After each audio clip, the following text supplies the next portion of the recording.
An Harithah bin Wahb radhiyallahu anhu qala sami'tu Rasulullah sallallahu alaihi wasallam yaqul ala ukhbirukum bi ahlil jannah kullu dha'ifin mutadha'afin law aqsama 'ala Allah la abarrah ala ukhbirukum bi ahlin nar kullu utullin jawazin mustakbirin muttafaqun alaih. Dari Harithah bin Wahab radhiyallahu anhu, dia berkata, aku telah mendengar Rasulullah sallallahu alaihi wasallam bersabda, maukah kalian aku beritahukan tentang penghuni surga, yaitu orang-orang yang lemah dan dilemahkan, orang-orang yang diremehkan. Kalau dia meminta sesuatu kepada Allah, tentu dikabulkan. Lalu kemudian Rasulullah bersabda, maukah kalian aku beritahukan tentang penghuni neraka, yaitu setiap orang yang bengis, kasar, serta sombong. Muttafaqun alaihi. Kita bahas satu-satu. Jadi penghuni surga itu orang-orang yang lemah dan dilemahkan. Terkadang terkadang kita melihat orang yang kedudukannya di bawah kita, baik dari segi ekonomi dan yang lainnya, itu di bawah kita. Terkadang sebagian dari kita ini merendahkan orang tersebut. Padahal di mata Allah belum tentu dia itu menjadi orang yang rendah. Bisa jadi orang yang kaya, orang yang kedudukannya tinggi, orang yang pengikutnya banyak, orang yang jamaahnya banyak, bisa jadi dia lebih rendah di mata Allah Subhanahu wa taala dibandingkan dengan orang yang dipandang rendah, yang zahirnya yang kita pandang rendah itu, ternyata di hadapan Allah dia posisinya, derajatnya lebih tinggi di sisi Allah Subhanahu wa taala. Nah, ini dia terkadang, maka oleh karena itu kita tidak boleh memandang remeh seseorang, ya. Kita tidak boleh menyepelekan seseorang, karena yang namanya menyepelekan seseorang, menganggap remeh seseorang, itu termasuk kesombongan dalam diri orang tersebut. Nah, orang yang sombong disebutkan dalam hadis ini juga ialah penduduk neraka. Bukankah kita sudah ketahui bahwasanya iblis itu dikeluarkan dari surga disebabkan karena dia sombong. Ya, dalam satu riwayat yang sahih juga menyebutkan bahwasanya Nabi Shallallahu alaihi wasallam bersabda, tidak masuk surga bagi orang yang ada dalam dirinya, dalam hatinya itu rasa sombong walaupun sedikit, walaupun sebiji zarrah, maka dia tidak akan masuk surga. Oleh karena itu, saudaraku yang dirahmati Allah Subhanahu wa taala, maka dalam kesempatan ini mari kita introspeksi diri kita. Sudah berapa banyak orang yang kita rendahkan, sudah berapa banyak orang yang kita remehkan, dan kita menganggap diri kita ternyata ini yang berilmu merendahkan orang yang tidak punya ilmu. Padahal ketika orang yang tidak merendahkan orang yang di bawahnya, itu merupakan sebuah ilmu. Orang yang biasa bahkan sering meremehkan seseorang, orang yang meremehkan atau merendahkan orang lain, nah, padahal orang tersebut berilmu. Nah, hakikatnya orang tersebut tidak benar-benar berilmu. Orang yang sesungguhnya berilmu adalah tidak akan pernah memandang remeh seseorang dan tidak akan pernah merasa dirinya paling pintar. Tidak akan pernah merasa dirinya, pokoknya yang paling hebat dirinya sendiri. Pokoknya dia yang paling bisa. Nah, itu sebenarnya orang-orang sombong. Berilmu tapi sombong.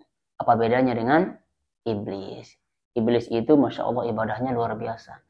Tapi karena ada jiwa sombong, ada sifat sombong dalam dirinya, dia dikeluarkan dari surga. Sekali lagi, saudaraku yang dirahmati Allah Subhanahu wa taala, jangan sekali-kali kita menganggap remeh. Jangan sekali-kali kita memandang orang dengan sebelah mata.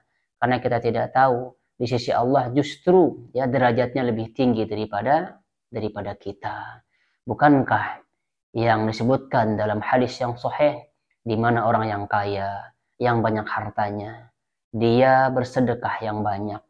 Ya, dia bersedekah yang banyak, lalu kemudian di akhirat dia ditanya oleh Allah Subhanahu wa taala, nikmat yang aku berikan kepadamu kau gunakan untuk apa? Ya, kamu habiskan untuk apa? Nikmat-nikmat yang aku berikan, harta-harta yang aku titipkan kepadamu kau gunakan untuk apa? Maka si orang yang kaya yang suka menderma, orang yang dermawan ini dia katakan, ya Allah, sesungguhnya aku punya harta, lalu kemudian aku sedekahkan, aku infakkan, hanya semata-mata untuk mengharap wajahmu ya Allah. Begitu katanya. Ini orang yang kaya, orang yang dipandang derajatnya tinggi pada zahirnya oleh mata manusia di dunia. Akan tetapi di sisi Allah nanti di akhirat ternyata dia tidak mendapatkan apa-apa kecuali api neraka. Dia tidak mendapatkan apa-apa kecuali api neraka. Apa yang menyebabkan dia mendapatkan demikian? Itu disebabkan karena hatinya. Hatinya ya, ketika dia bersedekah dia ingin disebut dia ingin disebut dermawan, dia ingin disebut paling ini, paling itu, dan yang lainnya. Maka hati-hati, bisa jadi yang tampak di mata manusia itu derajatnya tinggi, dia paling pintar, luar biasa keilmuannya, tapi kita tidak tahu hati seseorang. Apakah ketika dia mengajar niatnya ikhlas? Apakah ketika dia memberi niatnya ikhlas atau tidak? Hanya Allah yang tahu dan dia sendiri yang tahu. Zahirnya kita tidak mengetahui. Dan bahkan bisa jadi orang yang kita lihat di jalanan itu ibadahnya lebih getol daripada kita pada pertengahan malamnya. Kita tidak tahu. Nah, dan bisa jadi juga karena ibadah kita, lalu kemudian kita beberkan kepada orang, oh iya, siapa yang tadi malam tahajud? Kayak saya dong, tahajud tadi malam enak loh. Nah, ini kan berbahaya, orang yang tertipu dengan ibadahnya. Akan tetapi, kita melihat terkadang orang-orang yang di jalannya, yang bajunya biasa-biasa saja, yang rumahnya biasa-biasa saja, ekonominya biasa-biasa saja, keilmuannya biasa-biasa saja, tapi luar biasa, hatinya bersih, ibadahnya bagus, malamnya dia bangun tahajud, dia berdoa kepada Allah, dia jalannya lurus. Nah, bisa jadi ya, terkadang di mata manusia dia orang yang rendah, tapi di mata Allah dia adalah orang yang derajatnya tinggi di sisinya. Nah, sekali lagi ya, kesimpulan daripada hadis ini adalah penghuni neraka itu adalah orang-orang yang bengis, orang-orang yang kasar, kemudian orang yang sombong. Lalu kemudian penghuni surga adalah orang-orang yang lemah. Bukankah yang di awal-awal itu yang mengikuti Rasulullah SAW, yang masuk atau yang mengikuti dakwahnya Nabi SAW adalah orang-orang yang lemah.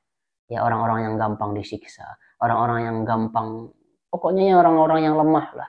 Itu yang mengikuti Nabi. Dan ternyata dari sekian banyaknya penduduk surga itu adalah orang-orang yang lemah, orang miskin. Dan bukan berarti ya Rasulullah menyuruh kita menjadi orang lemah, tidak. Bahkan Rasulullah lebih senang ya kepada muslim yang kuat daripada muslim yang lemah.